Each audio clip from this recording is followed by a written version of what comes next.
Hello everyone, मेरा नाम अंशिका शुक्ला है और आज का हमारा टॉपिक है जल वाहक योजना। हाल ही में केंद्र सरकार द्वारा अंतर्देशीय जलमार्गों में सुधार लाने के लिए जल वाहक योजना को लाया गया है।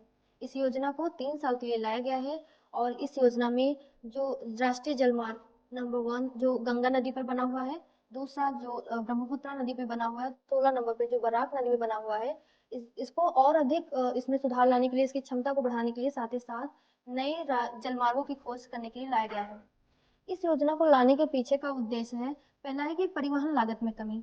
ऐसा माना जा रहा है कि जब राष्ट्रीय जलमार्गों का उपयोग बड़े पैमाने पर किया जाएगा तो 20 से 30% तक ईंधन की जो खपत है उसे कम किया जाएगा, जिससे हमारा परिवहन लागत में कमी आएगी। अगर हमारी परिवहन लागत में कमी आएगी तो साथ ही साथ जो वस्तु है उसके भी जो मूल्यों में है वो कमी आएगी। इससे हमारा जो महंगाई दर है उसको भी हम इससे नियंत्रित कर सकते हैं। दूसरा, अगर हम बात करें कि रोजगार सृजन को भी बढ़ावा मिलेगा। जो अगर इसको सरकार प्रमोट करेगी तो नदियों के किनारे जितने भी लोग रहते हैं उनके लिए एक नए अवसर के रूप में ये बाहर आएगा।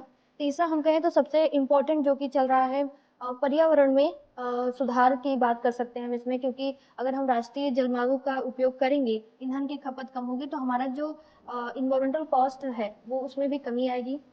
और आगे जो हमारा सड़क राजमार्ग है उस पे कहीं ना कहीं देखते हैं कि काफी ट्रैफिक होती है और इसकी वजह से भी दुर्घटनाएं भी कई होती हैं। अगर हम बड़े स्तर पर जलमार्गों का प्रयोग करने लगेंगे तो हमारे सड़क पर इसका जो भार है वो कम भी होगा। इससे सड़क परिवहन सुचारू रूप से काम करेगा।